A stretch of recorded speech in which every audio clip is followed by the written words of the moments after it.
Welcome to the first lecture on continuous functions and limits. I'm Suman Matthews. Here you will be introduced to continuous functions and we will start solving problems using limits. A function f is said to be continuous at a point if the graph of the function has no break at that point. For example, there is no break here, so this is the graph of fx equal to mod x. So this is continuous at x equal to 0. Now, if you look at this function, there is a break here.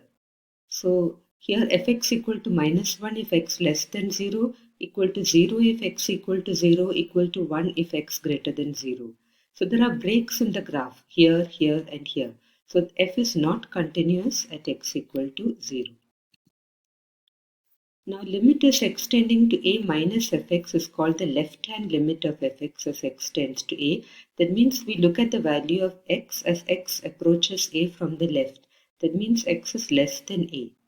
And limit as extending to a plus of fx is the right-hand limit of fx as x tends to a. So we look at the value of x as x tends to a to the right.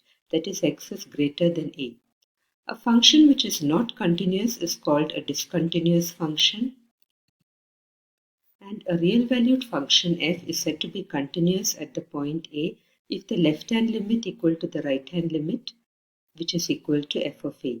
That is, limit as extending to a to the left of fx equal to limit as extending to a to the right of fx equal to f of a. So coming to question 1. Fx equal to x cube plus 3 if x not equal to 0, equal to 1 if x equal to 0. Examine f for continuity at x equal to 0. So if I take, this is your function fx, if I take limit as extending to 0 of fx, that is limit as extending to 0 of x cube plus 3. So if I substitute x as 0, I get 3. So this is how you calculate limits. You substitute the value of x, but make sure that the denominator is not 0. If the denominator is 0, we have to modify it so that we avoid getting the denominator as 0. For more about limits, you can refer to any of my courses on limits. So this becomes equal to 3 and f of 0 equal to 1 from this. So limit is extending to 0 of fx is 3, which is not equal to f of 0, which is 1. So f is not continuous at x equal to 0. Question 2. Fx equal to x if x less than or equal to 1, equal to 5 if x greater than 1. Is f continuous at x equal to 0 and x equal to 1? So this is your fx. Now limit is extending to 0 of fx. X is less than 0 means x is less than 1. So fx will be x. So it is limit is extending to 0 of x, which is 0. And that is your f of 0. F of 0 is also 0 if x is equal to 0 because 0 less than 1. So in this case, we have limit as extending to 0 of fx equal to f of 0. So f is continuous at x equal to 0. I repeat once more, limit as extending to 0 of fx will be limit as extending to 0 of x because when x is less than 1, fx is x and 0 is less than 1. And when you take the limit, you get it as 0 and f of 0 is also 0 because 0 less than 1.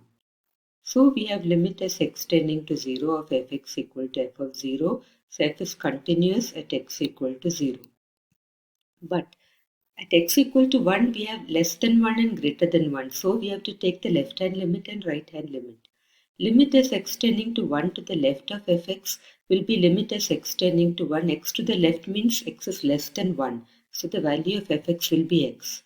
And limit as extending to 1 of x is 1. But limit is extending to 1 to the right of fx. Extending to 1 to the right means x is greater than 1. So fx is 5 and limit of 5 is 5. So here the left hand limit is 1 and the right hand limit is 5. So limit as extending to 1 to the left of fx is not equal to limit as extending to 1 to the right of fx. So f is not continuous at x equal to 1. Why? Because the left hand limit is not equal to the right hand limit. Question 3. If fx equal to kx squared when x less than or equal to 3, x less than or equal to 2, equal to 3 if x greater than 2. Find k so that f may be continuous at x equal to 2. So here again we are given the left hand limit and x less than 2 and x greater than 2. So we have to take the left hand limit of 2 and the right hand limit of 2. So the left hand limit of 2 is limit as x tending to 2 to the left of fx. X tends to 2 to the left means x less than 2, so you will put fx as kx squared. So this is limit as x tending to 2 of kx squared. Substituting for x equal to 2, I get k into 4, which is 4k. Now we calculate limit as x tending to 2 to the right of fx. 2 to the right means x is greater than 2, so fx will be 3. So it is limit as x tending to 2 of 3. Limit of a constant is a constant, so the answer is 3. Now you are given that f is continuous at 2.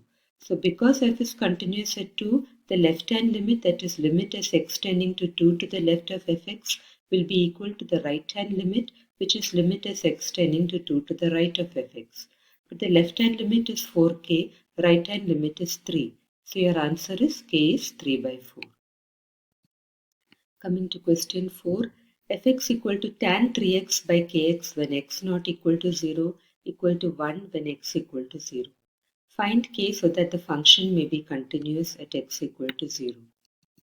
So again, this is your function. We are not given left hand limit or right hand limit here, so we just take limit as x tending to 0 of fx. That is limit as x tending to 0 tan 3x by kx.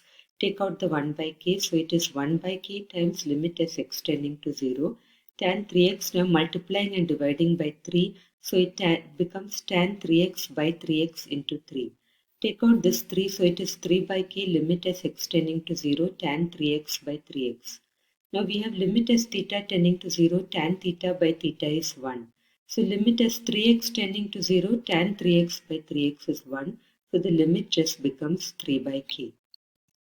So we have limit as x tending to 0 of fx is 3 by k and f of 0 is 1.